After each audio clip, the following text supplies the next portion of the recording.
Oh, that was quick today. Hi, my name is Roy Canterbury. I'm going to be hosting Arch Talk 101, and we have Donald going to be on the show with us today. But before we get to that, I'll let everybody know where you can listen to or watch the video. You can listen to it on Spotify and all the places you get your podcast from, as well as you can go to audible.com and look for Arch Talk 101 podcast and listen to it there free as well. And you can watch the video of our podcast on my YouTube channel, Learn to Fix It Yourself. And then you can also catch it on my profile. But probably the best place to go is the Arch Talk 101 Facebook group. You'll get to see it there, as well as you have a lot of other archers. We have bow techs, we have archer instructors. We have a lot of good information you can get from that group right there. So that's a good group to join so that you can get some good information. And any questions, just ask them. If you have a video you want us to take a look at your form, upload it. We'll take a look at it, review it, and give you some pointers. And we have Don here. He's going to be doing some fun stuff with us today. Don, how about if you introduce yourself and tell us a little something about you? All righty, I'm Donald Jarrett, more widely known, I guess, with the full name Donald Devereaux Jarrett. I'm pretty involved in the outdoor industry and freelance writing, and so my, I guess I'd have to say my number one passion would be turkey hunting, and I've done a little archery turkey hunting. So, that's a start. Yeah, how'd you get started in freelance writing for outdoors? Well, actually, I wrote a book, and really didn't see that. I was just doing it for family and friends, just to have something kind of to give those people, and it turned into, hey, I heard you wrote a book, I want one, that kind of thing, and it just kind of spread. And uh, a local magazine here in the state of Georgia, which really is probably well, I say it's the number one magazine in the state of Georgia, called Georgia Outdoor News. They got wind of it and read it, and then they started approaching me about doing articles for them, which I've been doing for probably 22 years now. And from that, I do some writing for Mossy, and I have done some for other publications as well. So it's just, I never considered myself much of a writer, but I've learned a lot over the years. Just by doing it, you get better at it, and Well, you should. and it, just start out like you did. That's something that was interesting. You just did it for fun, and next Yeah, thing you know, it grew into a lot more than that. yeah, it really has. The book is in its second edition now, and I don't know how many of those things I've sold over the years, but never thought I'd sell one. I wouldn't give you a nickel for one of them, but people out there that would. What's the name of your book?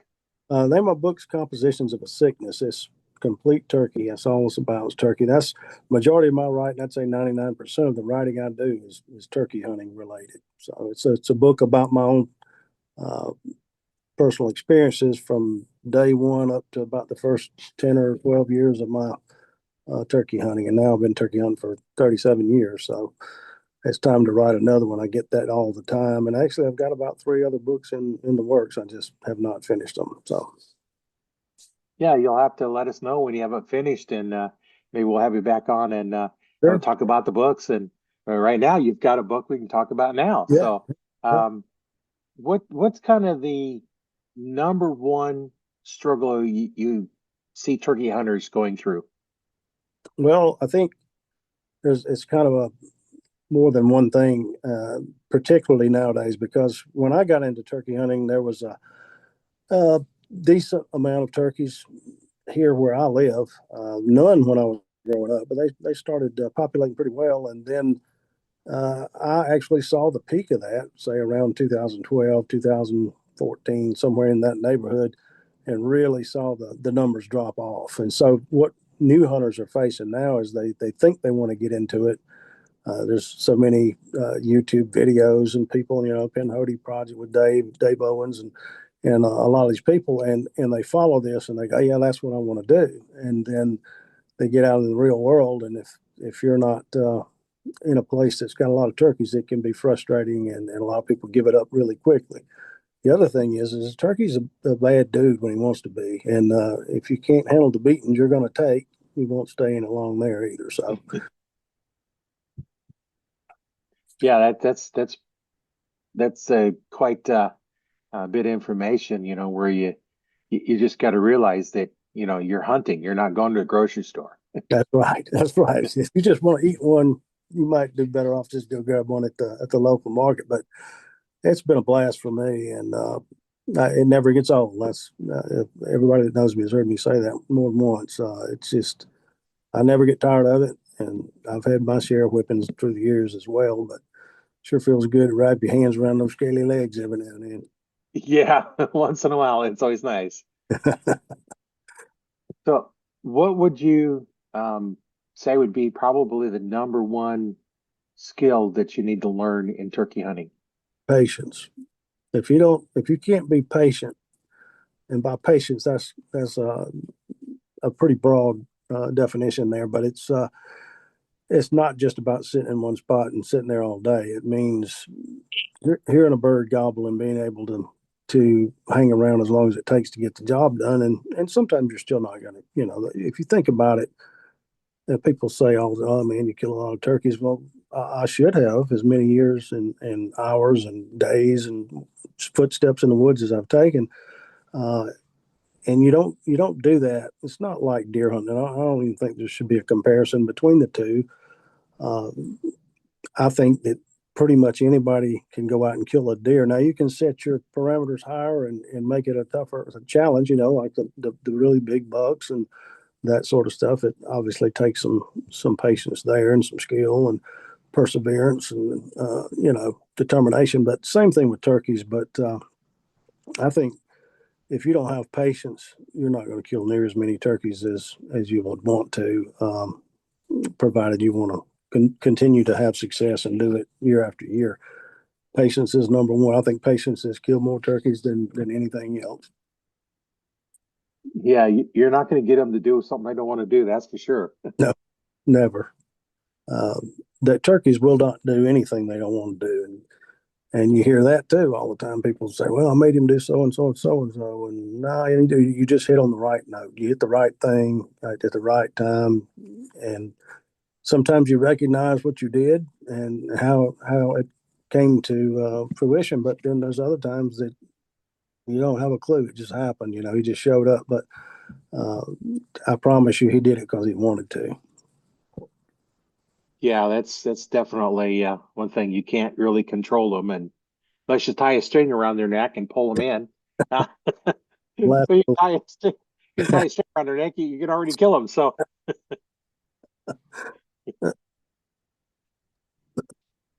other than patience, what kind of calls do you use, and when do you use them? well, I I have when I first got into turkey hunting, the big thing was it was a almost widespread view that if you couldn't call a turkey with a mouth call, then you just weren't there yet. And I'm here to tell you that I have had more fun learning to be proficient on various types of calls and have been more successful. I believe if you're stuck on one thing and one way of doing it, you're not gonna be as successful as you could be. So I use a mouth call quite a bit, but when I first started, I was probably using a mouth call 95% of the time. And one day I was sitting there and this bird had gobbled one time, and I waited a while and called again, nothing. Waited a long time, called again, nothing. I said, he's probably gone. So just for the heck of it, I picked up a little pot call I had. I think it was probably a slate at the time, and I hit it and he hammered it. He didn't say a word in well over an hour, and I didn't say anything else. And probably 15 minutes, he was in my face. I mean, he just and the light went off, And I said, well, maybe I should kind of branch out and start learning to use more stuff and do it better. So now I probably still use a mouth call 65, 70% of the time, but the other 30% is made up of a lot of different things. I mean, I've called turkeys up with an awful lot of different things, and the end result when you squeeze the trigger and throw him over your shoulder, it doesn't matter. It's just you got it done. And if you're proficient on, I believe the more proficient you are on different various calls, the better off you're going to be.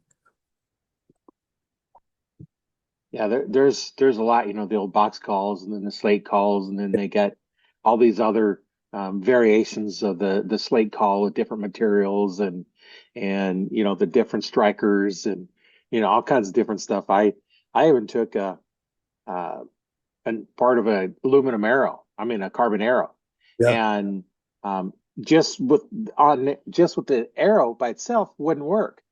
But as soon as I put something on the end of it, capped it, and Yep. now then it started working. It's like, oh well, that's cool. You can use just about anything as long as it will, scratch across there and make a Right. sound. And Yep. Yep. There's plenty of ways to improvise, and that's another advantage of having your vest full of calls and the different kinds of calls. I get chastised quite a bit because my vest weighs probably a good 20, 22 pounds, but it's full of stuff. And so, why do you carry all that stuff, man? Why do you do that? I'm just like, because I might need that one day at some, right, and that has proven to be true more times than one. yeah, my backpack when I'm, deer hunting is it seems like it weighs as much as I do sometimes, because I have knives in there. I have an extra rope in there. I have a rope with a couple hooks on the end of it if I need to use that for something. It's not really a safety rope, but it's got hooks on it so I can use it for whatever I need to. And Yeah, and I've got for wintertime, I've got the little boot covers that go over your boots and flashlights and water and my calls and binoculars and I've got all kinds of stuff in there besides first aid kits and stuff like that that's because wintertime you're out there and just your fingers being cold you can get a cut and you put something on it and I carry just all kinds of stuff uh, fire starter stuff and right. all kinds of stuff compass um several flashlights. I can't remember what all's in my backpack just because there's so much stuff in it. Yeah, yeah, that's right. Well, it's the old saying, you better to have it, not need it, than to need it, not have it. So, Right.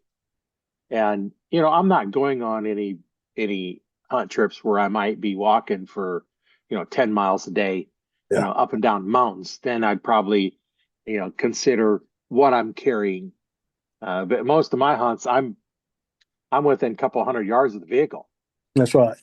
Yeah, I'm not going on those long treks. So if I carry in a backpack that weighs 40 pounds for a mile, okay.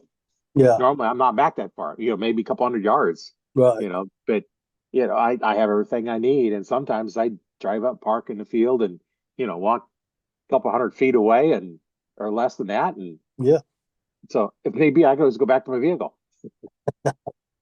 Well, with deer hunting, for me, most of mine is well, I don't have a lot of land, but I've got a little property here that I live on, and I do a lot of deer hunting here, and some just up the road a little ways. And so, I'm never that far from where my stand is to my vehicle. But with turkey hunting, it's a different story. I mean, I've put on quite a few miles occasionally.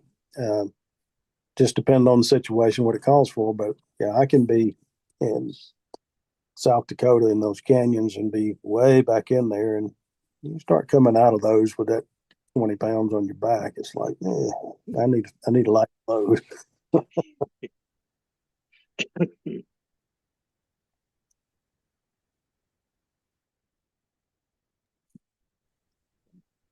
Had to mute. I thought it was. I Yeah. thought, Yeah. That's turkeys can be quite interesting to hunt. You don't have big of a kill zone to shoot at them with you in archery. no, Shotgun, you got a little bit better because you have a little bit bigger pattern, but that's big difference in the two. Used to guide, well, I still do, but I used to way back. We did a lot of archery hunting for turkeys in South Dakota, and you're going to have people going to chime in. If you're not doing it this way, you're not really doing it right, and so forth and so on. But we put a lot of our archers in blinds, particularly inexperienced ones, because we wanted them to have an opportunity to get drawn. We didn't want to educate birds. A lot of times, multiple birds would come in, but um, the shot that's most commonly heard for bow hunting for turkeys is always, as I was first getting into turkey hunting, was everybody preached the wing butt, and it is a good shot if you hit it.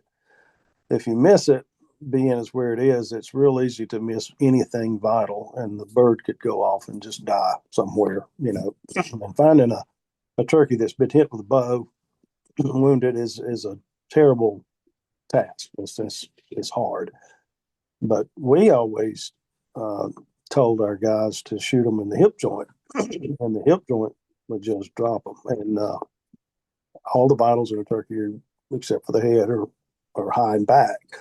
So if you hit back around that hip joint and it was off a little bit, you're still hitting in those vitals. And then when the expandable body hits came about, man, you're talking about, I mean, it was just lights out. They couldn't run when you hit them in the hip joint. And of course, they can't run, they can't fly. So they got to be able to get a little air. But at one point, we were really proud of this. We had a 93% success rate in archery turkey. So That's pretty good. yeah. Yeah. Especially for archery. Yeah.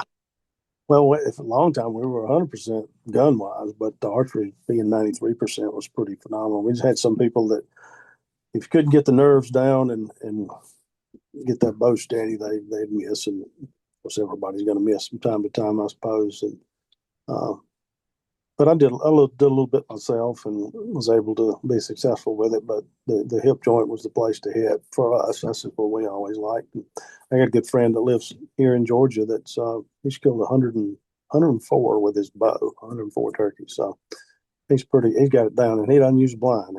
He likes to conceal himself and do the pass by shots, and he knows what he's doing.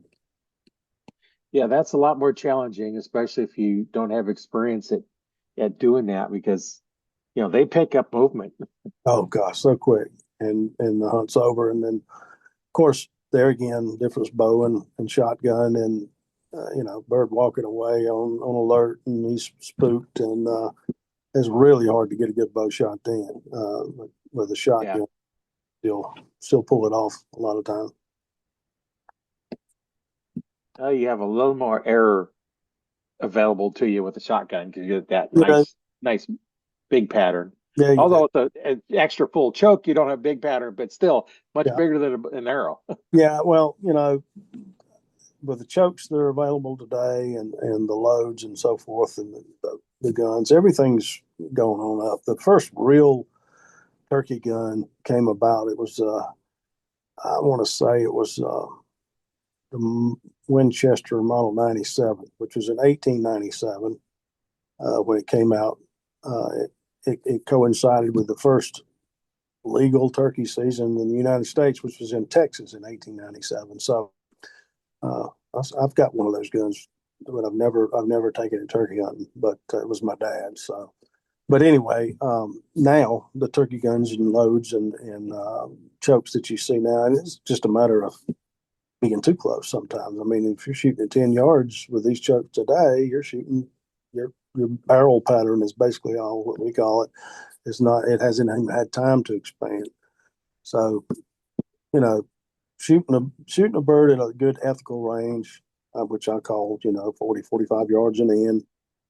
But with the TSS that's come about, and the custom chokes and whatnot, there's people shooting ridiculous yardages at turkeys. And that's, you hear the old argument all the time in archery or rifles or shotguns or any kind of game. If it's legal, it's fine. Well, I guess I'm not going to argue that point. I don't even want to get in that because people get crazy with that argument. Yeah. Well, if it's legal to do, then and you feel comfortable with it, that's the thing. It might be legal to do, but you don't feel comfortable doing it. Like here in Nebraska, they on 22 caliber, you can now deer hunt with it, even like the 223s and stuff like that. Yeah. It has to be a certain speed and whatnot. Right. But I just could not, in my mind, shoot a 223 at a deer. It's just, I just don't think it's enough. Now a lot of them shoot the 243 Yeah, yeah, at it, but it's a little bit bigger, you know, not much bigger in diameter, but it's a little bit more behind it. yeah. But I just, for me, I would never take mine out to deer hunt. You No, know, no, varmint hunting's a different story. If I'm going to go out deer hunt, I'm going to take my hot six. that's right. Me too. That or something. It's the same thing with turkeys. Again, you because of the loads, this TSS is the main culprit here, and the the guns themselves with the chokes that are available. There are people killing turkeys with 410s, 28 gauge, and 20 gauges left and right. And it used to be about anybody want to hunt was a 10 or a 12. And you can get the same. The 12s are doing what 10s were, 20s were doing what 12s used to do, and so forth and so on. But I still shoot 12 gauge.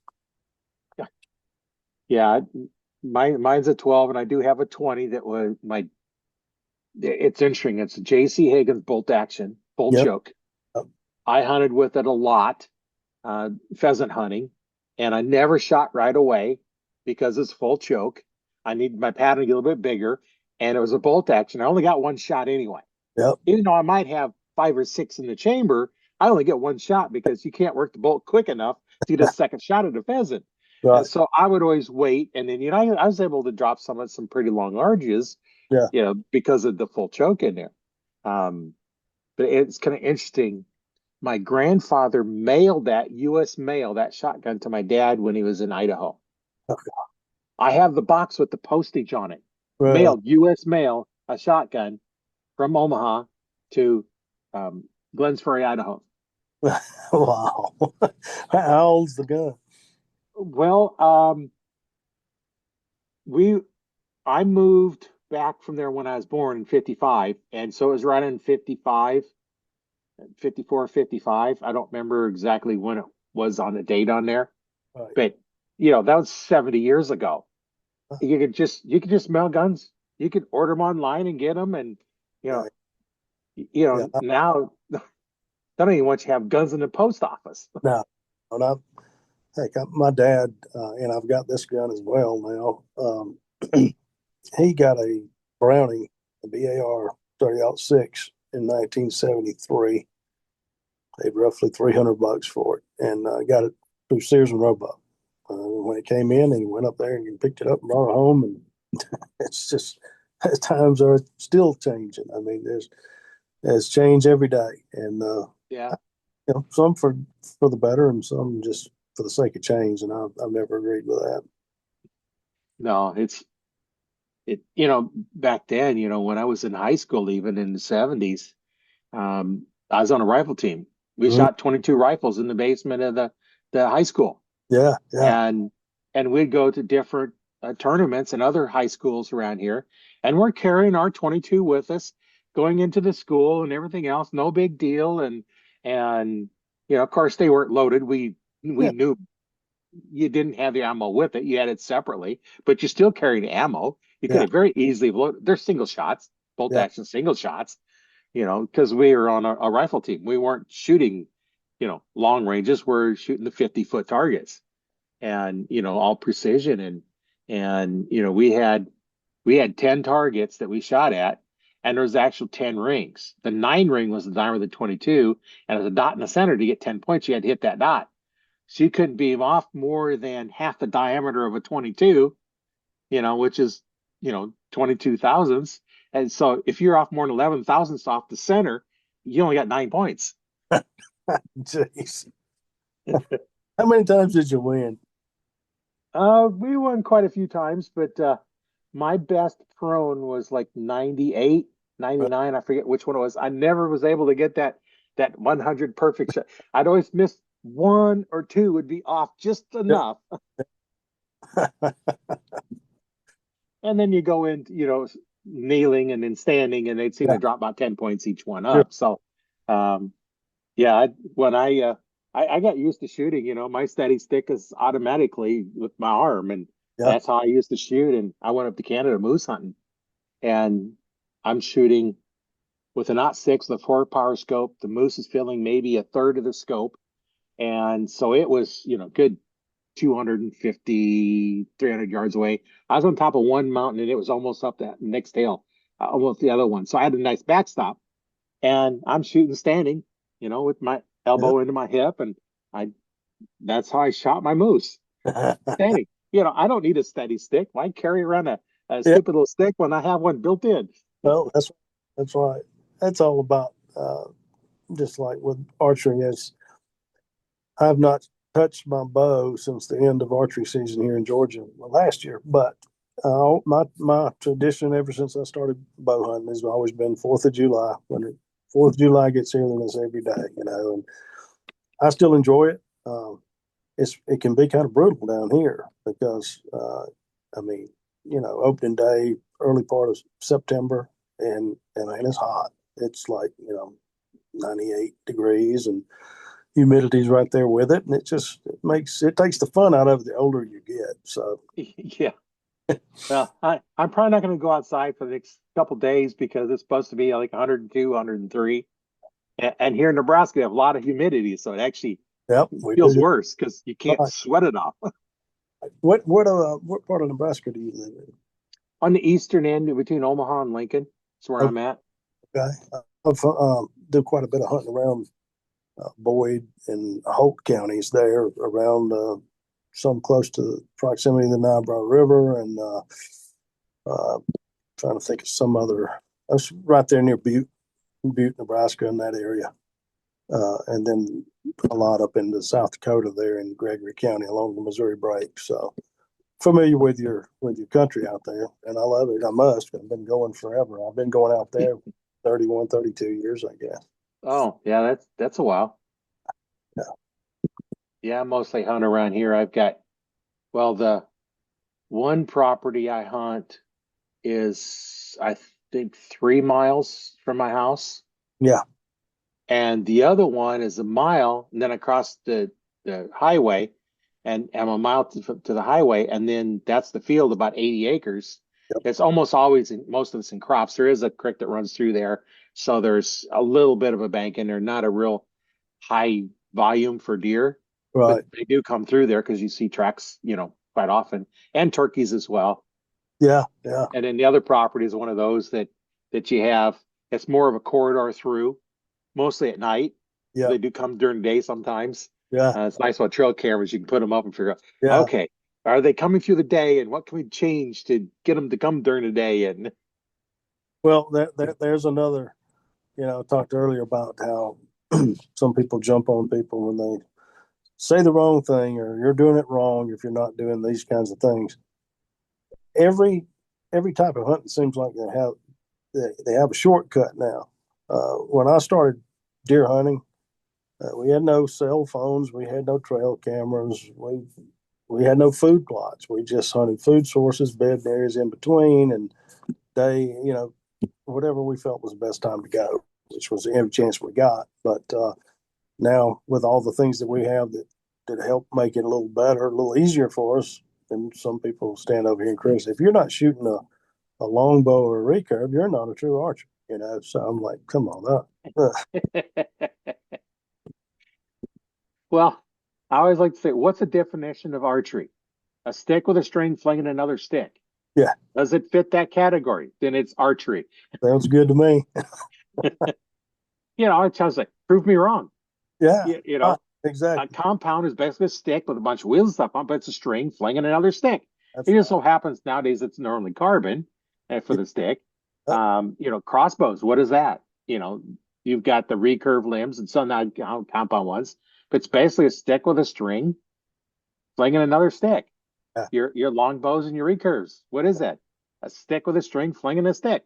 So Hey, to each his own on those kinds of things. What you choose to use and whatever you're comfortable with, as long as you're doing it legally and making ethical shots, that I think is fine. yeah.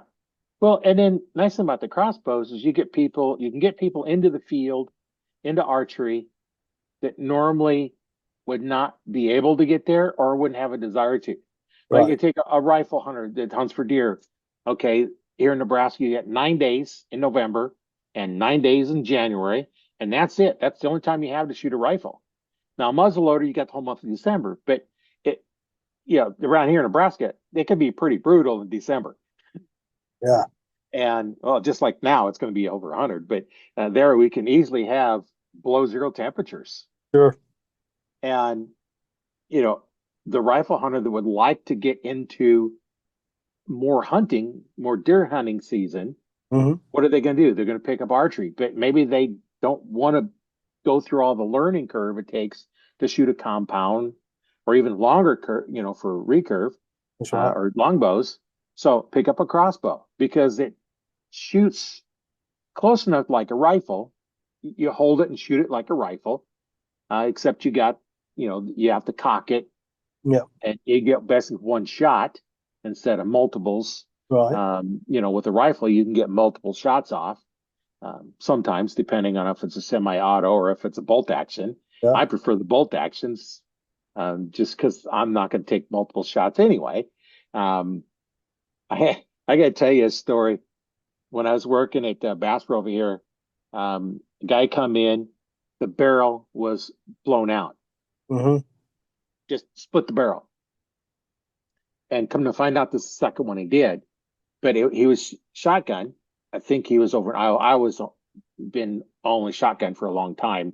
Now they got a couple areas that you can use rifle in, but um, you shoot the saboted bullets, and you have plastic, you have fire, you have heat. You shoot one shot, your barrel's hot. You shoot another shot, and your barrel's even hotter. By the time you shoot the third one, you got enough buildup that saboted bullet will not leave the barrel. So what he did is three shots, shoot, real quick, bang, bang, bang, and the third one blew up the barrel. Wow. Well, if you need to shoot three shots that quick, you're not a very good shot anyway. Yeah, that's kind of what I was thinking. And then come to find out, that's the second time he did that. Like you would think, Burning you them. have plastic, you have heat, Yeah. plastic melts, gets soft. By the time you get it, try and put your hand. If you shoot real quick three times with any kind of a firearm, try and put your hand on the barrel. Yeah. Get a little warm. It can, depending on what you're shooting, it can get really hot if you fire Yeah. as just quick as you can, three shots. And That's a right. semi-auto, as fast as you can pull the trigger, you can get another one off. Yeah. That's right. Bolt action's a little bit slower, but it gets hot. Yeah. And you know, so I kind of got sidetracked, but I just had to think of that. It's like here's a problem with firing really quick, Yeah. and you get that crossbow extends their season, and now they can spend time in the field learning it, and at some time they may say, I want to try a compound because it got them into archery Right. That's and right. it got them into a longer season. Yeah. I've seen people start that very way. I've seen people start with a compound and decide they wanted to go traditional, and ended up that route and like that. So I'm just, I got into bow hunting a long time ago and killed quite a few deer and turkeys with a compound bow. It's the only bow I've ever shot until I tore my shoulder up a couple of years ago and had to have surgery. And of course, I didn't get to bow hunt at all that year, uh, but I ended up going to a crossbow. I said I'd never shoot a crossbow. Well, if I wanted to be in the woods during that time of year, then I had to do it. Didn't have a choice. So I ended up using a crossbow for a year, and it was okay. It got me in the woods, and I Right. still prefer to shoot compound. But I think there's a million reasons why people go one way or the other, or do them all. But the main one I think is what you just said was just a way to be in the woods. And in states like Nebraska and other states, you can't do like you can here in Georgia. You pick up a bow in early September and hunt all the way through the middle of January, or if you want to wait till middle of October, then you can get your rifle out and hunt till the middle of January. So some states don't have that option. Yeah. It used to be that archery closed down during rifle season, for many years. Yep. And here a few years ago, they allowed archers to hunt during rifle season. Mm-hmm. The requirement is we have to wear orange, just like the rifle hunters do. So you wouldn't want to be out there without the orange because they can't see you. That's right. And because some areas don't allow firearm rifle hunting for deer. We got one of the parks up here that I've hunted lots in there. Rifles aren't allowed in there. You can't shoot a rifle. So you would have to use either a shotgun. You can do that for bird stuff. And I don't know about if you use slug for deer or not. I've never checked it because I never really had a desire to do that. But you could hunt now. You can hunt during the firearm season. You don't have any rifle hunters in there because only archers they Yeah, don't that allow the firearm season in that area. So now you don't have to stop during that time. And that's kind of the best time for your rut. sure. You know, they give rifle hunters the rut Yeah, here in Nebraska. Now, yeah, one year they didn't, and I happened to be a deer check station at the time, and I seen a lot of archers bringing in some big deer because they were given the rut where the big deer are out more. And then, of course, the rifle hunters didn't like that because they had to hunt a little harder for their big deer. But the way it but goes. they did, I think, 1 or 2 years, and then they went back to the normal. And that week before rifle season is kind of the best time for archery.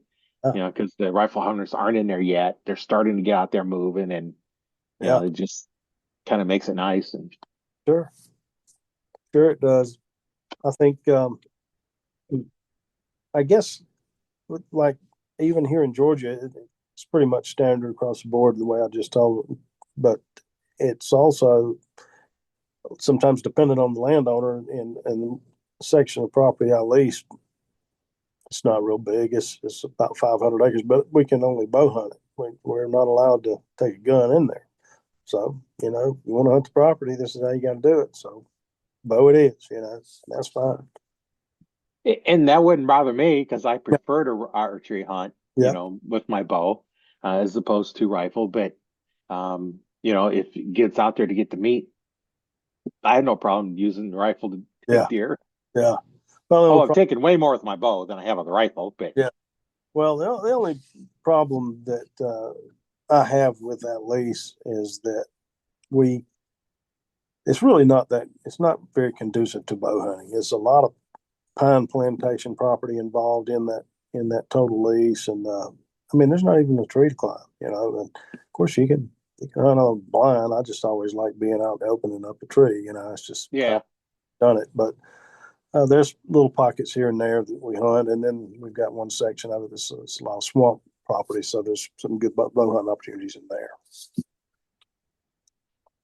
But we're paying lease for this this chunk of property, and really because we're restricted to bow only, a lot of it you really can't hunt it. I mean, there's plenty of places you could hunt with a rifle, but you can't with a bow. It's just not it's not feasible. Well, and that's that going in, Yeah, that's right. and if you have a problem with that type of a lease, then Just don't get go in the way. somewhere else. That's right. That's right. Yep.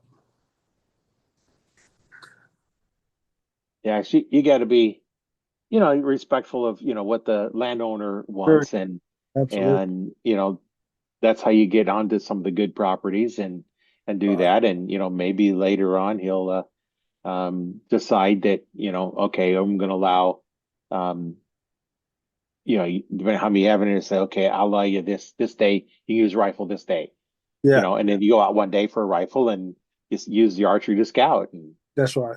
it's they're You build a relationship, and you build relationships with landowners and people, and eventually things get more laid back. Not necessarily change their mind on yeah.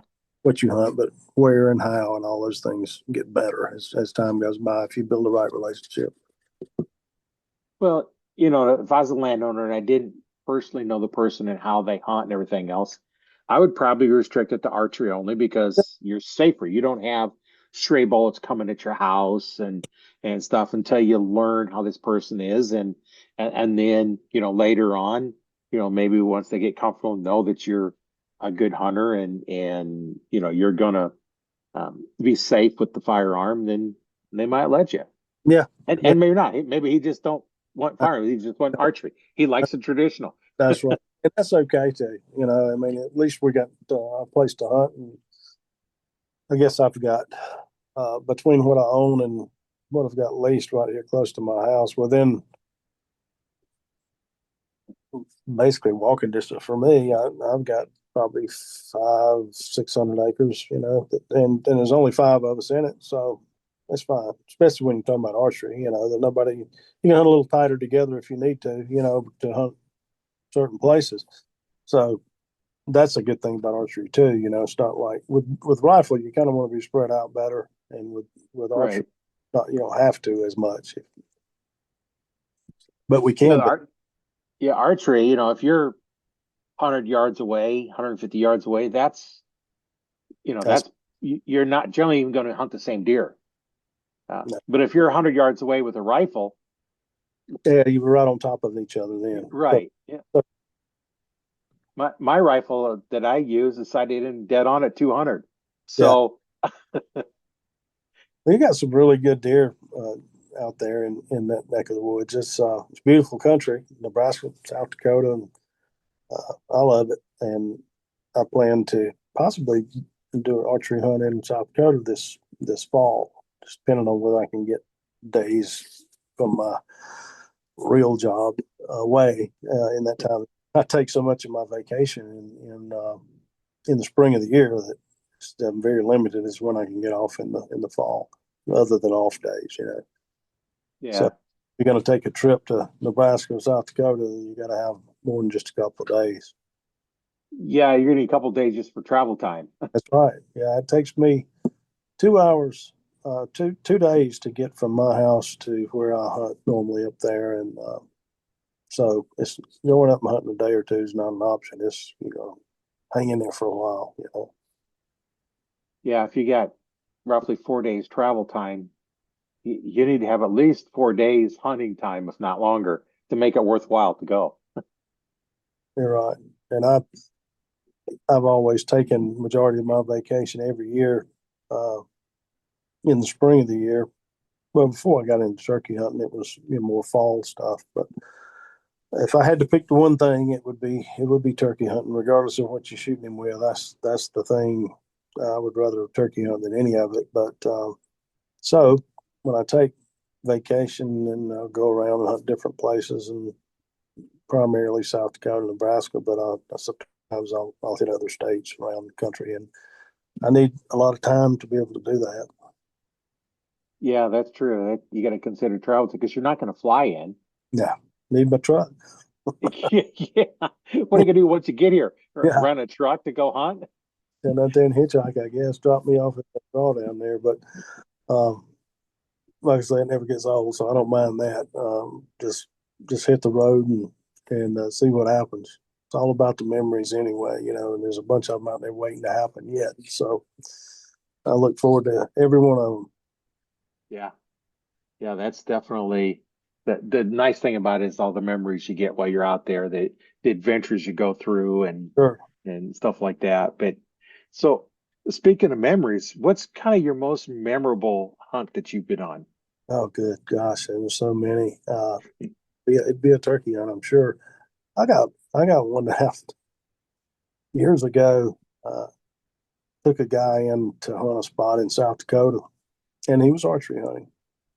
And so we had a blind set up, not on a roost, but by a draw that these birds like to roost in. And you being from Nebraska, you know how Miriams are real. They're notorious for roosting in the same spots. Until as the Yeah. season goes along, of course, they'll spread out a little more. But earlier in the season, when we would be doing some archery hunts, we used to do the majority of our archery hunts early on because the birds were still grouped up pretty good. So you had more opportunities and had a chance of calling something in various times of the day because there were so many in the area. But put this guy in a blind, and I walked him in, and I said, "Look, just call off and on.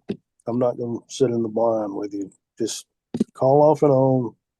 There are birds in this area all day long, and then if you kill one, give him a little time. Even if you see him, just watch him for a little bit, and then go out there and get him and come back. I'll be back and forth on the main road several times while you're out, just to see if you've walked out. But if I haven't seen you by dark, then you walk up. But let it be pitch dark before you come out, because those birds in that draw down there will almost some of them be eye level with you up here on this hill because of those big cottonwood trees. They said, okay, no problem. Well, long story short, the guy wasn't out there when I told him I'd pick him up. It's, you know how late it seems like it doesn't get dark out there till forever. And it was like 9:30 and it just had gotten good and dark. And so I rode out to get him.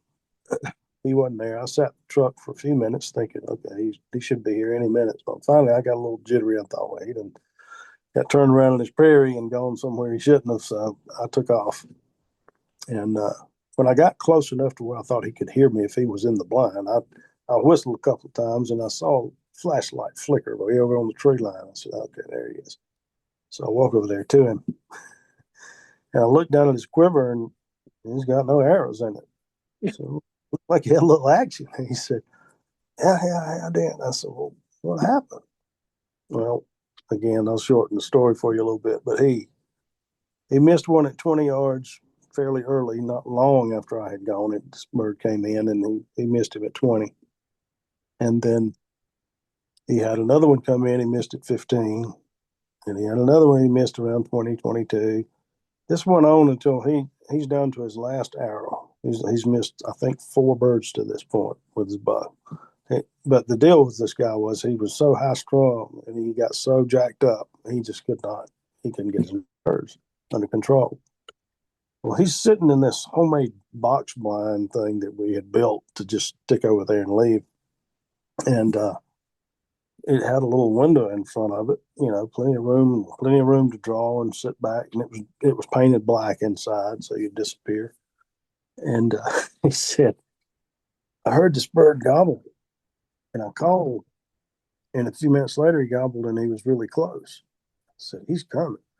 So he said, I was trying to get my bow drawn back, and I just couldn't draw it back. I was so nervous, and I'd already missed 4 times. And he said, I finally got the bow drawn back. And he said, when I did, he said, all of a sudden this gobbler head just pops up right there, right in front of the blind, like 2 feet in front of the blind. And he said, I saw him, and I know he saw me because I'm shaking like crazy. He said, I just flung the arrow out through there somewhere. And he said, I pissed myself and I passed out. You know, woke up, it was dark. And I said, you got to be kidding me. So hey, he had a nerve problem. But it's funny because Strickland Mossy Oak was in camp at the time, and when we got back, he was out there filming for Hunt the Country. Went there, we used to do that show, and I said, "You got to film this story you're about to hear." He said, "Oh, DJ, I done put my camera up and cleaned everything out. Got the batteries on charge." And I said, "Okay." So we all sat down to eat, and he told this story, and I thought Cuz was going to choke to death. I mean, everyone was laughing so hard. He said, I should have filmed it. I said, I tried to tell you.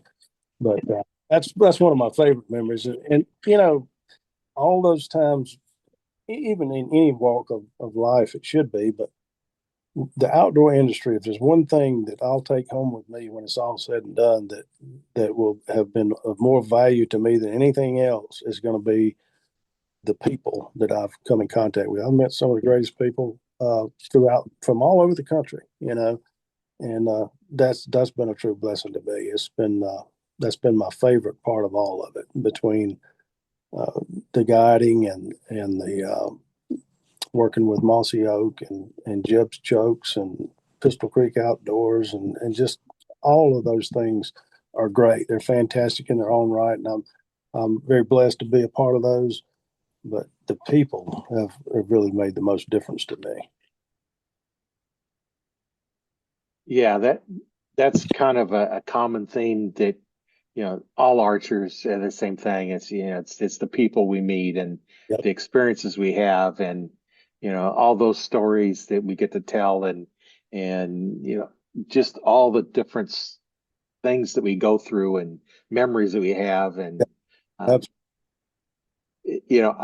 I haven't had that kind of a problem shooting, but I had I've had a few other problems. I had this deer come walking through one time, and it was 10 yards, easy shot.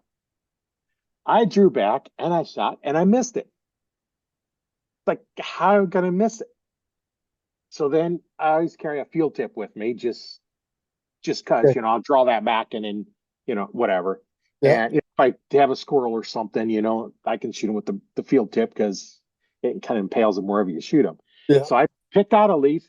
I nailed that leaf right center where it's supposed to be. And I'm thinking, it's like, what's going on? And then I happened to think, it come in. I drew back. I didn't even aim. I was Uh, just pointing that direction. I forgot to aim. yeah. And Kind of, then, was it a good deer, a good buck or something? no, it was a doe, but still, Yeah, it's meat I couldn't get in my freezer. that's right. That's right. And then so later that season, I was in a different spot, and I was like, okay, I made sure, aim and picked a spot. I shot broadhead in the ground. I heard the deer run off, and I heard it making noises like a crash or something. I get down, almost no blood on the arrow. I was like, did I make another bad shot? So I'm walking about 10 feet, and I find the blood trail. 3 months later, the blood trail was still there. It took that long. It took, about 10 feet for the blood started coming out. Yeah. And of course, I'd followed, the blood trail and go over it, and it crashed it. It didn't go, but maybe 20 yards. Yeah. But I don't like, I shoot feathers, and they weren't even really, you thought that had been soaked with blood. Yeah. They weren't. I was That's like, right. I don't know what it is, but I definitely hit a good spot. Yeah. Yeah. You kind of, it's like, I'm thinking, did I screw up another shot? No, I hadn't, but Yeah. it's one Yeah. of the things you get in there in the mind. It's like, okay, how did I mess up this shot? And you figure, oh, I forgot to aim, Yeah. and then this last time I forgot to aim, but yeah, other problems, but Well, you're going to yeah, encounter equipment wise, you're going to have some of those moments. I've always, I call it a mental checklist and do it with turkey and deer and everything else. Pick a spot, pick a spot. And I have not done that with a bow. I've heard people tell of people that's why it was a buck fever, and people with all lever actions just ejecting shells and never pulling the trigger. Just so mesmerized, so worked up. But I hadn't tried that one yet. I had one buck come walking in. I just got in my tree stand. Was a little bit late getting in, but just got in my tree stand. My bow's not even. It's just hanging up on the. I have one of those hangers. I was hanging on until I get everything all situated. Hmm. I just got in my tree stand, got everything situated. Of course, I got my safety belt on already, of course. And I grabbed my bow and I said, "Oh, here comes a deer." And then it's like, "Oh, it's a buck." Okay. I never noticed the rack after that. It come out. I'm concentrating where I want to shoot. Shot it. We haul it out. It's not to get back to my store, and it's sitting in the back of my pickup truck. And I'm sitting down on a bench in the range, so I'm actually a little bit lower than the tailgate. And I look up. There's the antlers sticking up above the truck. I never knew how big it was until it was already in my truck, checked in. How big was he? Probably 130s, 135s, right in that range. I never had it scored. Yeah. But that's the biggest buck I'd ever shot at the I, time. Well, still the biggest buck I ever shot. But I don't normally hunt for bucks because I want the meat. yeah. Yeah. So I don't, if a buck comes by, I'll take the shot. Yeah. But otherwise, I prefer to shoot the does. That's the best eating. Yeah, yeah, they are. But all those things about the like not picking the spot and those things, those are all going in the memory bank. And I mean, I I guess I've gotten old enough where I've forgotten some of the memories, but it's a never ending supply as long as you're out there doing it. And I mean, the memories with taking my boys, them getting their first deer or their first turkey and those kinds of things. I mean, the memories that I have of my dad, uh, and he and I hunting, when I was a kid, and him pulling me through and teaching me the right way to do it. And so all those are great memories to me. And I've lived long enough now where I can't count them all. But if I sat here and just had the rest of my life to think, I could and a lot of that kind of stuff goes in these books I write that I'm working on and that kind of stuff. And a lot of them, I use to pull stuff for the articles that I write. So it is kind of funny that I can sit and I used to could sit and remember. I could tell you everything about just about every. If you told me you remember that turkey you killed at so and so, I'd go yeah, and I could tell you everything about it. Now it's like, where was that? So that's kind of sad. Yeah, it's some of mine have gone to. Some of them stand out still, and other ones have kind of gone away. And um, I was in a car accident here a couple months ago and got a concussion, so Yeah, I'm still trying to get some of my memory back. And yeah, once in a while, I lose track where I'm talking. So if I've been talking about something and I switched subjects, um, that's still part of that trauma to my brain that I went through. And sometimes picking up words is difficult, as you may have noticed. But uh, you know, something I've experienced. That sometimes it just you never forget it. sure. Yeah, yeah. I've got some of those that I'll never forget. But I'll never forget about the guy peeing in his pants and passing out in the blind. That kind of stands out to me. I've never I've been that. never done that.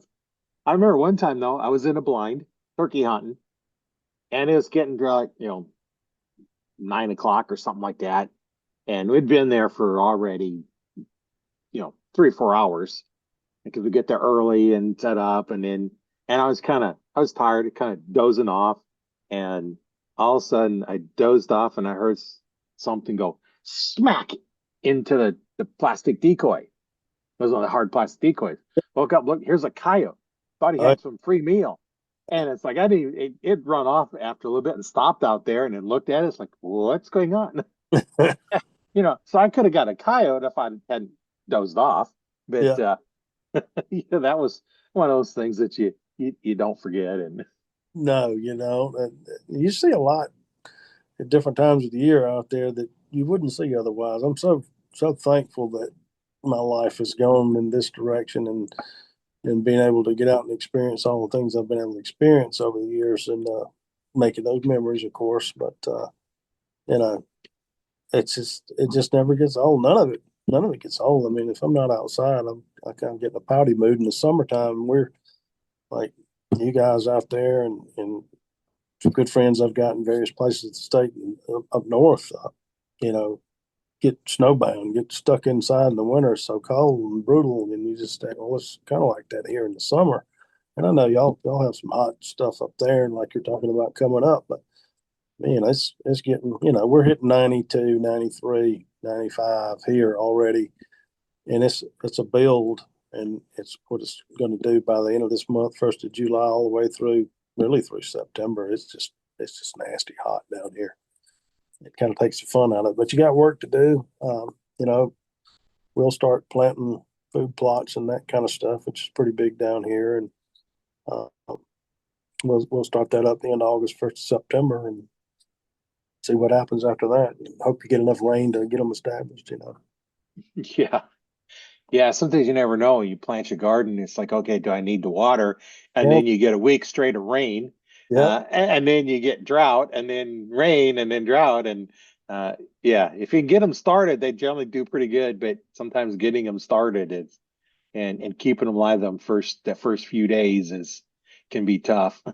it can be very tough. And last year we planted first part of September, and that's generally when we'll get some good rain around that time of the year, and it'll get them established pretty well. But last year we didn't get it, and our food plots were dirt till middle late October. And October is generally the driest month of the year for us down here.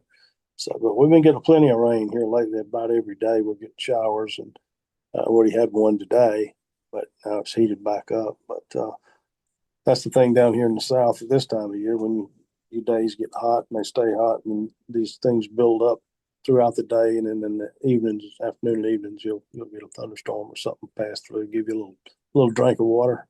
Yeah, kind of important to have that water on plants.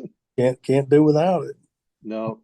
make it rain, then go out there and water it yourself, and you're guaranteed it'll rain after you water it. But Yeah. Yeah, and I planted some sweet potatoes and I didn't get it watered for a couple days and it was dry and then I watered it and I think some of them aren't going to make it, but others are going to do just fine. So we'll yeah, just wait and see what comes up. that's right. That's all you can do. It's a gamble with food plots. It's a gamble. Uh, yeah, you hope they make it. You spend all that time and work and money and all that in it, and I got a new tractor, so I'm looking forward to doing some plowing with that thing. So Yeah, that'd be pretty good. I got a tiller I use in my garden, but other than that, you know, I don't have enough area for a tractor. yeah, well, I just got a few plots that I keep, and between that and the lease that we have, and then we have a lot of trails and stuff through here on the property that I keep bush hogged, and then plant too. So I need it here. It's too much to keep up without one if I'm going to keep it. Yeah, you've got enough land. My garden is only like a 30 by 60.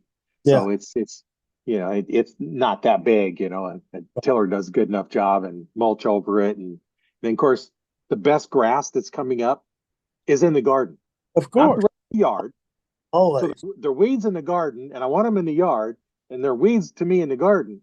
That's Something right. I gotta pull. Yeah, I don't know if it works that way, but it does.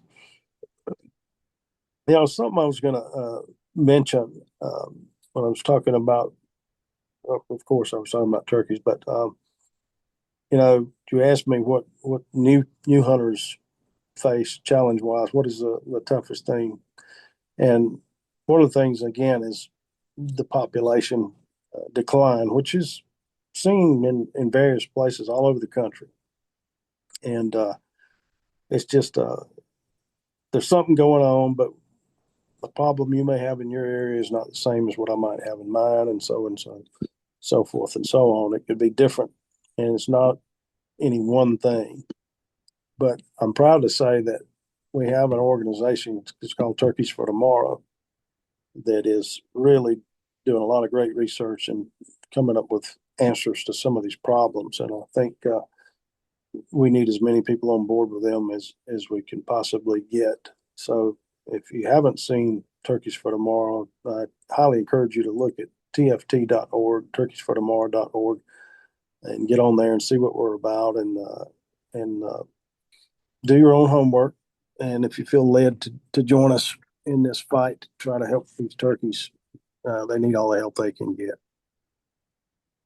And what did you say that website was? Turkeysfortomorrow.org.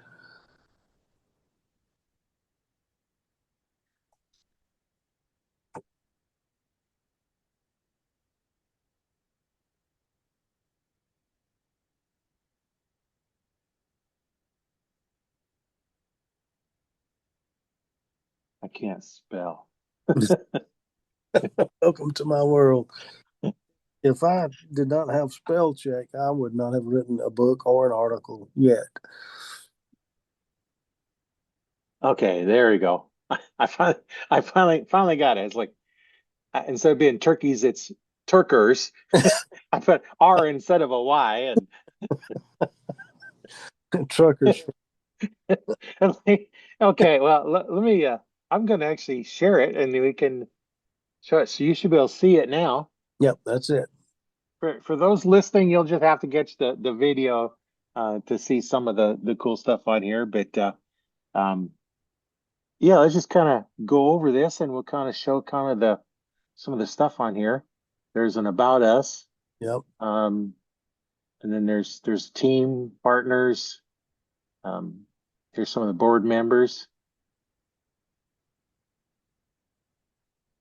and then local flocks application. Yep.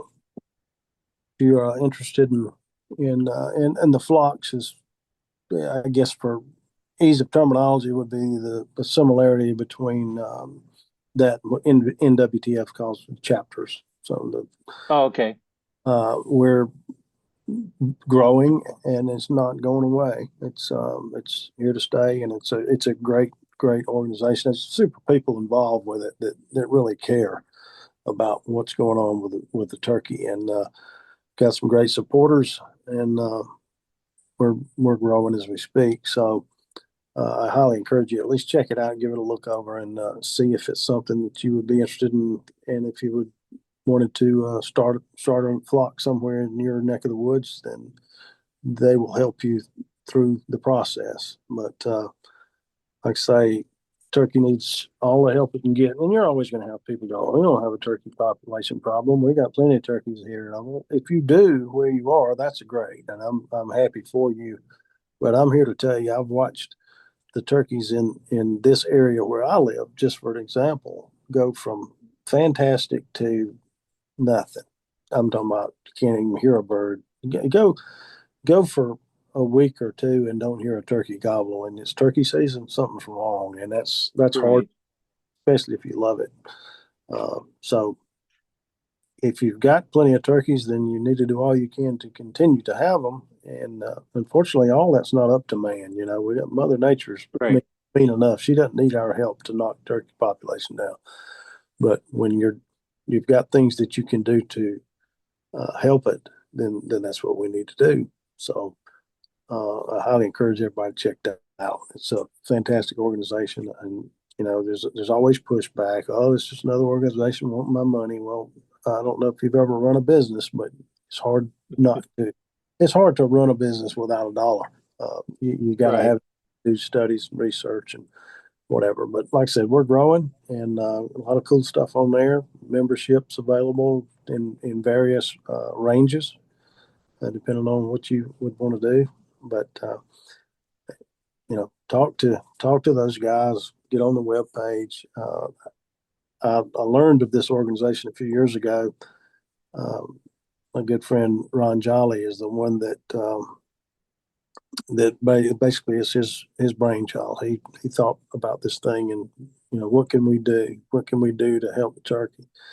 So here we are, and it's just like I say, it's growing, it's getting bigger and bigger, and membership's growing, and the research projects continue to spread out in different states, and trying to get some answers to some of the questions about the turkey population, and trying to not just get answers, but apply the right medicine to fix the problem.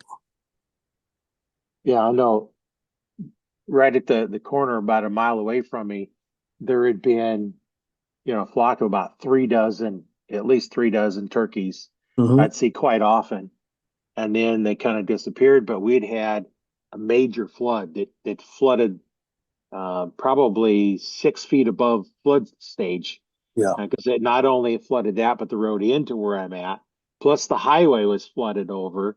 And it took out, I think the one farmer on the other side of the creek where I hunt, he probably lost 15 or 20 feet of his bank. Jeez. It just took it away, and it took a bunch of the other land away as well, and it was flooded clear over the river, and it's or clear over the road, and it was flooded like that for quite a while. There was lots and lots of damage done with that flood, Yeah. and here a couple weeks ago, I finally seen some turkeys again.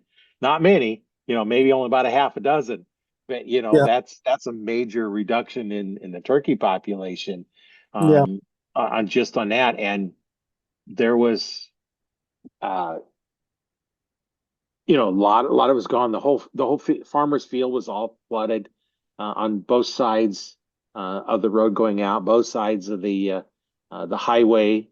It was closed down. Uh, there was just lots and lots of damage, and then the wind come through. One time we had 90-mile-an-hour winds, took out a bunch of trees, poles. We were without a power at that time for what, 5 days, running on generator. Yeah. Fortunately, we have a generator that runs our house and and the house next door. But Well, you know, there's so many things that affect the turkey population, and it's nature. Mother Nature is one thing. You're not going to the mortality rate on a turkey is extremely high, and so they're not going to, you know, you've got so many things that affect successful nesting and successful brood rearing. And if they can make it to the fall and become almost the size of their mom or so forth, then there's a great chance they're good to go. But there's also, you might have a couple of years of bad hatch, and all of a sudden this great area that you had or have uh, all of a sudden in as good as it used to be, because I mean you go in there and shoot two or three gobblers off the place, and then have a couple of years in a row of bad hatch, and the next thing you know you just don't have birds in there. But there's various reasons for bad hatches: floods, heavy rains during the hatching time or brood rearing, start of brood rearing, and then you have other things like the predator problems that we have. Nest predators being one of the worst. Raccoons and possums and snakes and various on and on we could go. Wild hogs, which we have some areas down here that are just overrun with hogs. Well, that's not a good match for a turkey nest because they root up everything. But Yeah. when you get a couple of bad hatches in a row, and you don't mind how much you harvest of what you got. I always say leave some for seed. Some people don't believe in that. Oh, you can't kill off all your gobblers. Yes, you can. You certainly can. If you got five gobblers on your place and you and your buddies go out and shoot four or five, and next spring you're standing there after a bad hatch and you don't hear any, well, it's pretty much simple math at that point. So I'm not a biologist, don't pretend to be, but I'm a hunter and I've been doing it since I was 5 years old, and I'm 61 now. So I've learned a little bit.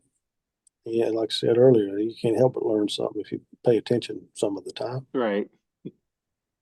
Yeah, if you don't have many the males out there, the gobblers out there, then there's nothing to fertilize the eggs. If you can't fertilize the eggs, they're not going to hatch. Yeah.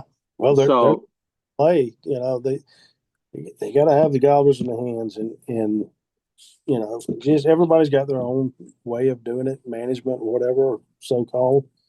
Um, I've always call myself trying to do uh, right by the animals, the wildlife, because I want to do it again next year and so forth and so on. And I'm not going to bank on Mother Nature to automatically resupply me with everything I took out of there the year before. It's the same common. It's like we always say. Uh, it's it's you have to uh, take care of what you have if you want to use it again tomorrow. And it's the same thing as um, when you have it's an old saying that you we don't inherit uh, turkeys from our forefathers. We borrow them from our children. So I don't want it on my shoulders that I sat back and just shot all I could shoot and never did a thing about the future, because I want them to have some of those capabilities and have the same kind of memories that I've got. yeah, that's always something. It's kind of a fine point between like you want a gobbler, with the big beard and the big spurs, and that's the only thing you're hunting for, and maybe that's the one that's going to produce the most healthy offspring. Yeah, Where the jakes, it's not as desirable because they're smaller, they don't have that nice long beard and the big spurs, and but yet they're not the ones that's doing much producing yet. right. So there's kind of a fine point between, okay, I want this big one, I want to mount on the wall, because of the big spurs and everything else. But Yeah, yet that's the one that's going to produce all of them for the next year. right. So you Well, don't know. you don't, and but the thing about it is that's how seasons have been. You've seen a lot of it. We've seen it here in Georgia and other states as well, where they've adjusted starting points of seasons, given these dominant birds, the superior genetic gobblers, if you will, opportunity to go out and breed as many hens as they can before they get their head popped, if they happen to run up on the right hunter. Um, it's not. I think the sometimes I think that social media alone has done more damage uh, than people care to admit, because it's a competition with a lot of people. And the Yeah, only competition you need in the turkey woods is that turkey. That's the only competition. It's not about how many of my buddies killed and I got to kill more than him and so forth and so on. It's just about going out and making a memory. Sure, we want to kill one. Who doesn't? I mean, that's why we go. But right. I just, it's not about numbers. Now, when I was younger, yeah, I wanted to kill them all, and I wanted to kill 100 a year if I could. That's it would have been legal to kill 100. I'd have tried my best to kill 100. I never would have hit it, but point being, Yeah, now it's like I don't need 100. There goes back to that legal thing. If it's legal, you can do it. Well, yeah, I guess you can, but it's eventually and ultimately falls on the shoulders of us. Our responsibility to make a determination like, this is my property. I have control of this property and what happens on this property. I don't really have a lot of gobblers in here this year. I've got maybe two that I've found and heard and seen. And so, do I need to go out here and shoot a turkey on this property this year? Probably not. But that's up to us. It's legal. Go kill them both. State limit in Georgia's two. Go kill them both, and then you have a bad hatch and stand out there next to you, scratching your head, going, "I don't know where my turkeys are." You're in your freezer and on your wall. I mean, you got to draw a line sometimes and make the right decision. yeah, you do. That's you know, but that's just all part of knowing your property Yep. and who else hunts it. And I Mm-hmm. know sometimes during deer season, if you're hunting areas that others hunt, and you don't really want to shoot the small ones, but the mentality of the rest of the people that hunt it during rifle season, you know, if it's a deer, it's shot. They don't care what size it is or nothing. It's Yeah. going to get shot during firearm season. And if you know that is what's going to happen anyway, then you decide, do I still want to leave it and hope it makes it, or do I want to go ahead and Yep. take it myself?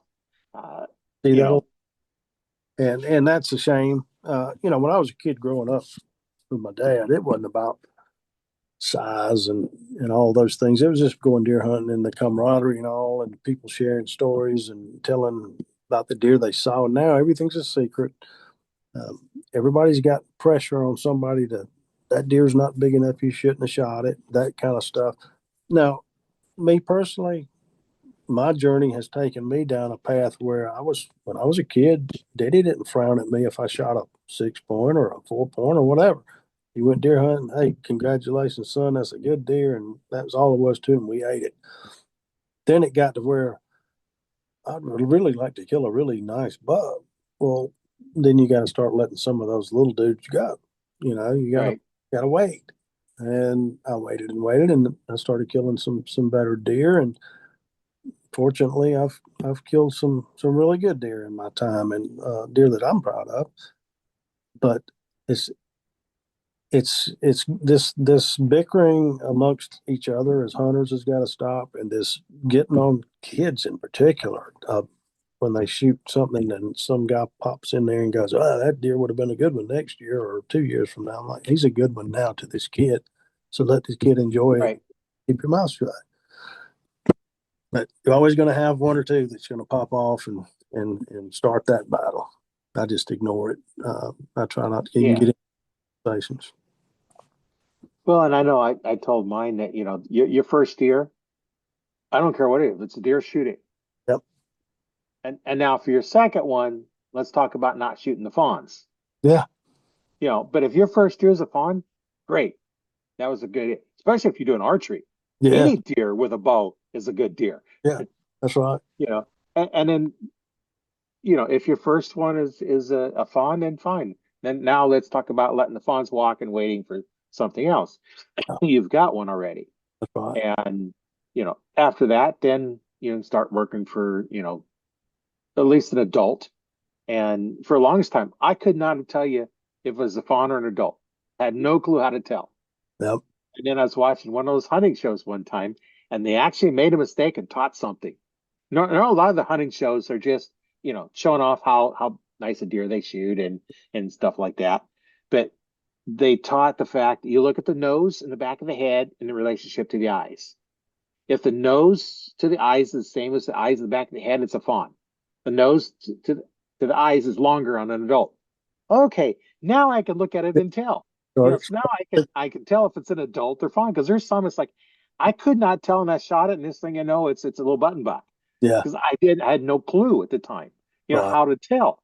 I right, had no, I was new and I didn't really know. And unlike now, when you have so many people with so much information can teach you stuff before you even go out. yeah, I started off, if we seen footprints in the dirt, it was a good day.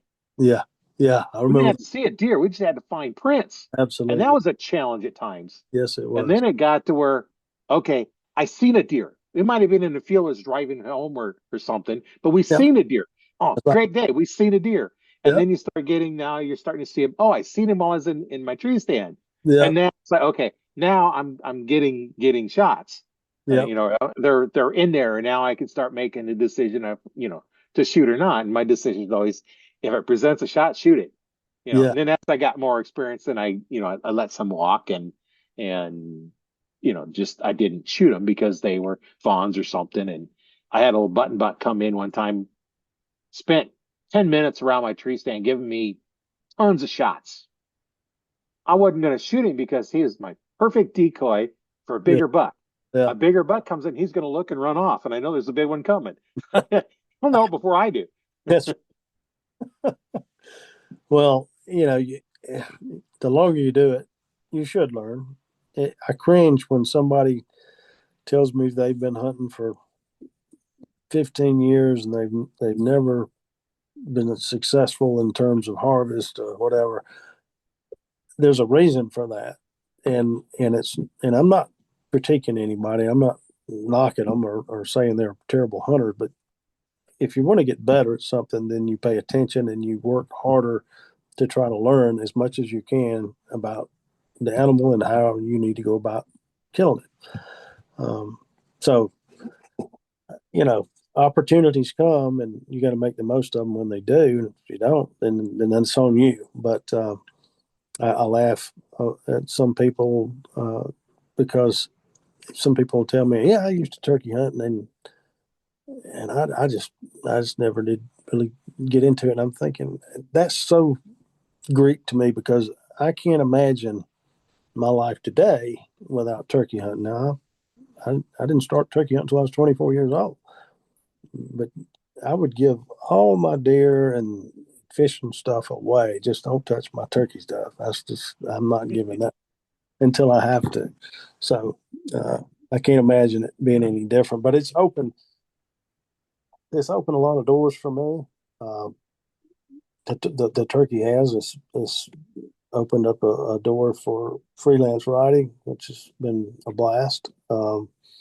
It's I've gotten with Mossy Oak and Pistol Creek Outdoors and Jeb Shows, and those are super companies to be with and great people and when I remember when I got on with Mossy Oak, somebody said, "Well, it's big time now," and I said, "No," I said, "That doesn't make me anything special. It just makes me part of something that is." And I'm proud of those things because it's kind of it's an honor to be asked to be on these things and to be a part of them, and they're all very successful companies and part of what I do so much. So it's fun. It's been a great ride. If it ended tomorrow, I can't complain. Yeah, and then some things like, well, man, you're lucky that all of a sudden you got this. No, you long time ago you started working at it, and it just It it didn't just happen. all of a sudden it seemed like overnight because nobody noticed you until this one event happened. Yeah, that's right. That's right. Um, I didn't.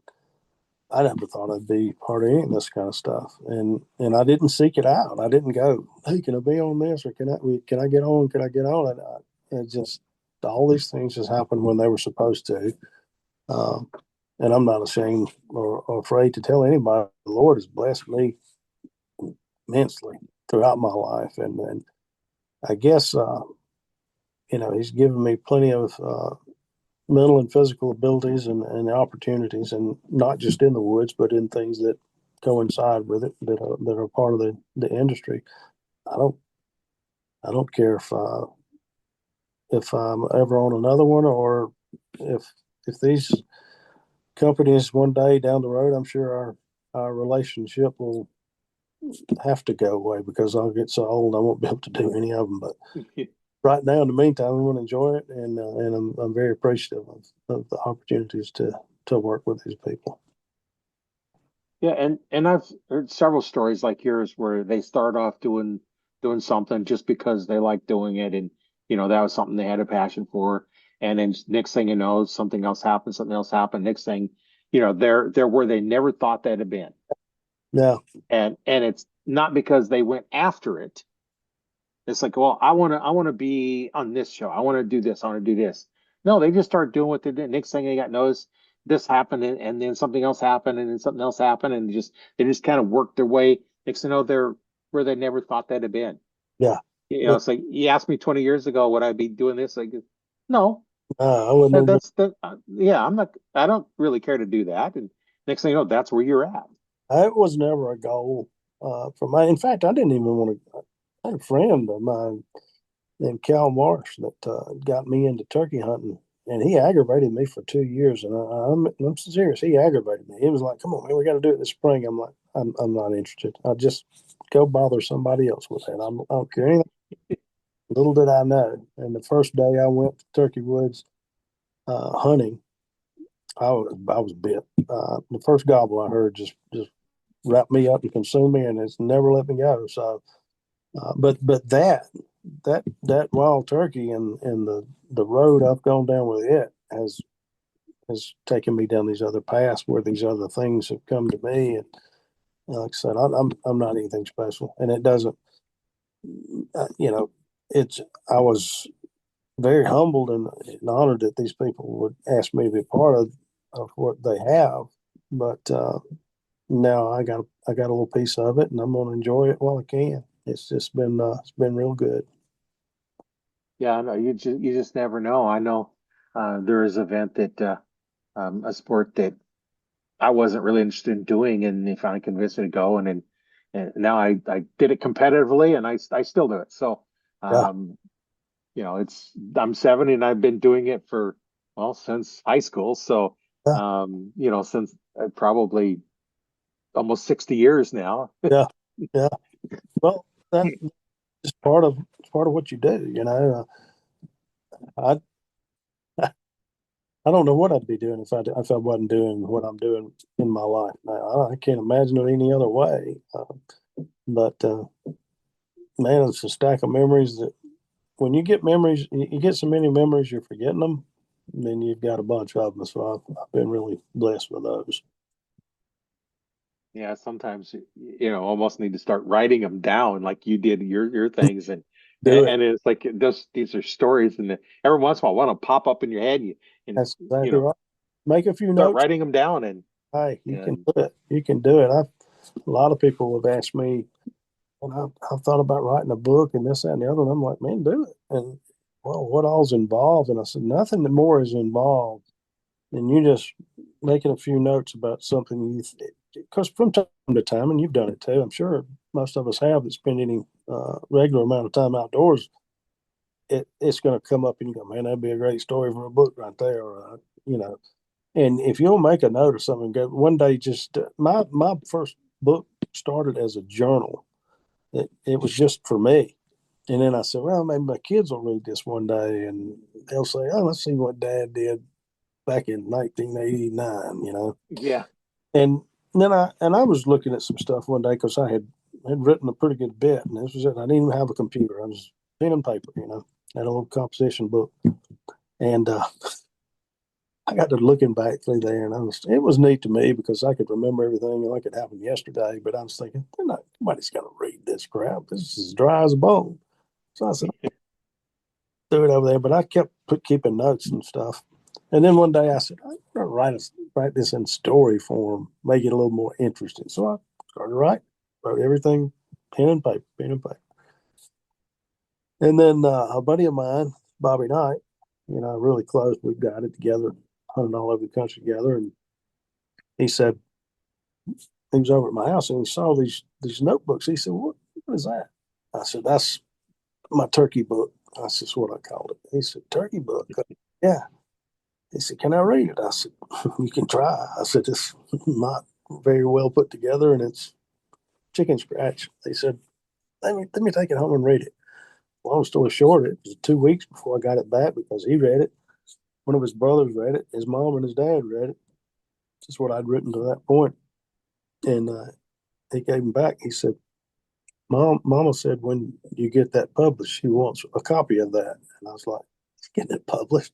She said, I let it sit there for another couple of years, just adding to it. After every spring, I'd have all these stories, to put in there. And then one day I said, I wonder what. Finally had access to a computer. I started typing the sucker up and found a company in Seattle, Washington that it was called Writers Press. And I got with them and was able. You had to do. I think they give you 10 books and it cost you, I don't know, $600-700 to do it, and then bind it for you and put it together for you and all blah blah blah. And so I said, "That's cool. I'll give my kids, my mom, my dad, my brothers, everybody get one. Give one to a couple of my buddies." And then the word got out. Hey man, I heard you wrote a book. I said, "Yeah, I want one. I don't have any." What? I said, "I can get 10." Oh, I had to have one of those. So I checked with them to see what I could get. And, depending on how many you ordered at the time, affected the price. Yeah. I said, well, I'll order 25 of them because I know there's that many people that want one. Well, I got them and sold those pretty quick. And I'm like, got 25 more. And the next thing you know, for some reason, I said, I'll put one on eBay and see what happens. People were just coming out of the work because I didn't realize there was as many people out there that wanted a good turkey book or a turkey book. I don't know how good mine is.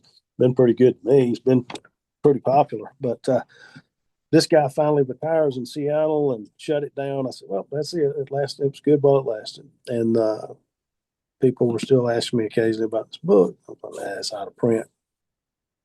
And so the guy that owns Pistol Creek Outdoors calls me one day and goes, how come I didn't know you wrote a book? And he said, I knew you wrote articles, but I didn't know you wrote a book. I said, I don't know. I guess this never came up. Well, I want one. I said, I ain't got any. He said, well, we need to fix that. So he helped me, and I got in touch with a company in Alpharetta, Georgia called Book Logics, and we did a second printing. And I just went to social media and on Facebook, I think it was, and I put out, hey, second uh, edition of my book's coming out. If anybody is interested, just let me know. Man, I just get message after message after message. Well, a few days later, 50 came, and I sold those 50 in 30 minutes. I was like, holy crap. So 50 more. And I said, I got 50 more coming. Just for those of you that didn't get in there on that first round, just let me know. A day and a half, they were gone. I was like, this is stupid. So anyway, it was pretty cool. But I do need to finish those others that I've been working on, and because I enjoy it. It's kind of like I don't know what's a good comparison, but if you're not in the mood to do it, it's probably not a good thing to do. Uh, Right. I've ripped up complete. I've hit the delete button on pages of stuff before because I'd go back and read it and go, this is terrible. And then get in the mood and write the same story in a different way. And it's like, yeah, okay, that's better. But I have written some stuff, like I say, I do some from Mossy Oak as well. And I did an article a couple of years ago after my dad passed away. That was a very hard time in my life, and I just kind of went in funk. I just didn't want to. I didn't care anything. It wasn't that I didn't care about people, family, friends, and whatnot. I just didn't care about doing anything. I wasn't in the mood. I just in a funk. And I looked above my television set, and I saw a picture of my dad and me with the turkey the spring before he passed away, and he was just shy 89 years old, and it was almost like I could hear him saying, "Boy, you need to get off your butt and go do something." Because I'm just sitting there. So I got up, took a walk, and when I took that walk, I started seeing things along my route of walking on our property. And everywhere I looked, I saw him or me and him hunting here. We hunted down there. We did this over here. We did that over there. All along the way, I was having these memories of things that we had done. Well, I came back in the house and sat down and wrote this article in about an hour and submitted it to Mossy Oak. And of course, they published it. It's been published several times now in different publications. But um, man, I had people calling me from that I didn't even know or sending me emails and stuff. And some of them just grown men crying. Said, man, I ain't never read anything like that in my life. That just stirred me up because they'd lost their dad. They could relate. So I've written a couple like that. It's not my goal to write something that puts somebody on their knees, but when it does, it's very humbling. It's like, wow, I didn't know it was going to have that kind of impact. So it's pretty neat. Yeah, that's something, definitely something to think about, and I think that's kind of a good note to end this on. And um, what would you like to say to our listeners and viewers before we head out for the day and continue the rest of our day? Well, obviously, I would think that all of the viewers, 99.99% of the viewers are hunters just like we are and enjoy creation just like we do. Uh, I encourage you to make the most of it. Don't ever take it for granted because tell people this all the time, and it's a fact that tomorrow is not promised. It's just a gift. So make the most of your gift. Get out there and have a good time. Enjoy it. Stay out of competition. It's not a competition, guys. Just go have fun. Make the best memories you can make. Take the kids. Take your wife, your girlfriend, whoever. Just take somebody. Go with your buddies, but enjoy it all, and don't have regrets of things you wish you had done differently in the outdoors because it's a one time shot. So I wish you the best. That is true. Yeah, it's um, been quite informative, and I got a lot out of what we talked about, and it's always interesting to talk to archers all over the world, and it's been really fun talking with you. And I've I know enjoyed we'll have more conversations later. it. Um, because we're just we're in the same community, and well, you have my number, I have your number, so you can always get a hold of me. And Stay in for touch. those listening or watching, if you have any questions on anything we talked about or something we didn't talk about, get a hold of us. Yep, We'd be glad to help you. I know I would, and I'm absolutely. sure Donald, you'd be glad to help anybody with any questions, Anytime. especially if it's turkey hunting related. That's You'd be the fun. one to go to. I don't do that much turkey hunting, but you're the expert on the turkey, so in turkey questions, direct them to you. And if you want to, um, just remember that we can listen to this podcast anytime, going out to Spotify or wherever you listen to your podcast. So it's audible.com, and go out there and listen to it. That's kind of a good way to do it because it just as new one comes out, you just get notified, and it's kind of nice that way. If you want to actually watch the video, you can go out to my YouTube channel, Learn to Fix It Yourself, as well as you can join the Arch Talk 101 Facebook group. There we have all kinds of people in there. You have questions. We have experts we have archers that have been shooting for 60, 70 years, and we have new archers and bow techs and instructors and anything you want. We've got somebody there that's done it. Get out there and join that group, and we'll help you with whatever you need. Don't have to worry about being sold to. We don't allow you to sell stuff on that site. It's an informational site, to help archers with whatever their struggles are, and we'll just keep that in mind. And I will put a link to that website you talked about, Yes, the turkeys for turkeys tomorrow. for tomorrow. Yes, I'll put a link in there so you can get to it real easy. That way you don't have to try and remember, and make sure you type it right. This will just put a link in there. And I'll put a link into the Arch Talk 101 Facebook group as well. And any questions, just let us know. It's been really great talking with you, Donald, and I'm sure we'll connect again later. And it's absolutely. it's been so much fun. It has. I appreciate you having me on, Roy. It's been a great talk. And my name is Roy Canterbury. I've been your host today on Arch Talk 101, and we'll catch you on the next one.